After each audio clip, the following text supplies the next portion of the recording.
الحمد للہ وکفا وسلام علی عبادہ الذین اصطفیٰ اما بعد اعوذ باللہ من الشیطان الرجیم بسم اللہ الرحمن الرحیم وتوبوا الی اللہ جمیعا ایھا المؤمنون لعلکم تفلحون سبحان ربک رب العزۃ عما یصفون وسلام علی المرسلین والحمد للہ رب العالمین اللہم صلی علی سیدنا محمد وعلی آل سیدنا محمد وبارک وسلم۔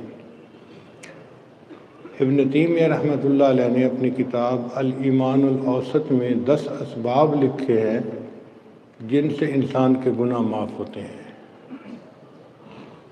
یہ چونکہ بہت اہمیت رکھتے ہیں کہ گناہ معاف ہوتے ہیں، انہیں یاد رکھنا چاہیے اور ان کو اختیار کرنا چاہیے تاکہ اللہ تعالی ہمارے سب گناہوں کو معاف فرما دے۔ سب سے پہلا سبب جس سے گناہ معاف ہوتے ہیں اس کو کہتے ہیں توبہ۔ توبہ کا مطلب یہ ہوتا ہے کہ انسان پکا ارادہ کرے کہ یہ گناہ میں نے پھر نہیں کرنا، عزم جازم، پکا ارادہ، اب نہیں کرنا۔ جب دل میں یہ کیفیت آ گئی نا کہ یہ گناہ اب نہیں کرنا تو اس کو توبہ کہتے ہیں۔ اب دل میں خیال آتا ہے جی کہ توبہ ٹوٹ جائے گی، پھر ٹوٹ گئی تو پھر توبہ کر لیں گے۔ اللہ تعالیٰ نے توبہ کے اوپر کوئی تعداد فکس نہیں کی کہ 100 مرتبہ توبہ قبول ہوگی، 1000 مرتبہ توبہ قبول ہوگی۔ تو ہم یہ سوچیں کہ جب اللہ تعالیٰ توبہ قبول کرنے سے نہیں تھکتے، ہم توبہ کرنے سے کیوں تھک جاتے ہیں؟ ہم بھی توبہ کرتے رہیں۔ شیطان بار بار انسان سے گناہ کرواتا ہے۔ سیدنا صدیق اکبر نے فرمایا کرتے تھے کوئی بندہ ایک دن میں 70 مرتبہ گناہ کرے اور 70 مرتبہ توبہ کرے تو ہم یہ کہیں گے کہ اس نے گناہ کیا ہی نہیں ہے۔ التائب من الذنب کمن لا ذنب لہ، گناہ کرنے والا ایسے ہوتا ہے جیسے اس نے، توبہ کرنے والا ایسے ہوتا ہے جیسے اس نے گناہ کیا ہی نہیں ہے۔ توبہ ڈیلیٹ کمانڈ کی مانند ہے۔ آپ اگر کسی میسج کو ڈیلیٹ کر دیں تو وہ میسج ایسے ہوتا ہے جیسے ان باکس میں ہے ہی نہیں۔ اسی طرح جس گناہ سے ہم نے توبہ کر لی اللہ اس کو مٹا دیتے ہیں ایسے جیسے وہ گناہ کیا ہی نہیں تھا۔ نبی علیہ السلام نے ارشاد فرمایا کل بنی آدم خطاؤون، سب بنی آدم خطا کار ہیں۔ کوئی بندہ یہ نہیں کہہ سکتا جی مجھ سے کوئی غلطی نہیں ہوئی یا ہوتی نہیں ہے۔ کل بنی آدم خطاؤون، ہر بندہ گناہ گار ہے، خطا کار ہے۔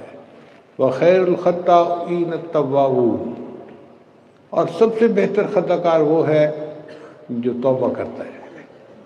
تو گناہ گار ہم ہیں، لیکن اگر ہم توبہ کر لیں گے تو ہم بہترین گناہ گار بن جائیں گے۔ اس لیے توبہ کرنی ہر بندے پر لازم ہے۔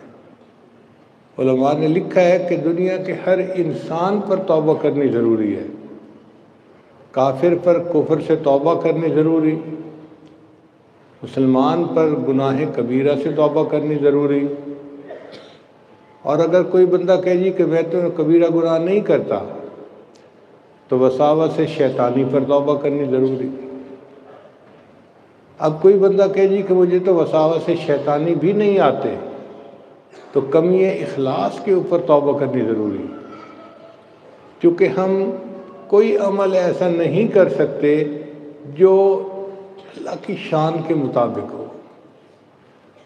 امام ربانی مجدد ثانی رحمۃ اللہ نے اپنے مکتوبات میں لکھا ہے کہ اللہ تعالیٰ اتنے بلند ہیں کہ کوئی بندہ کتنے ہی یکسوئی کے ساتھ، خشوع و خضوع کے ساتھ عبادت کیوں نہ کرے، وہ اللہ کی شان کے مطابق نہیں ہو سکتی۔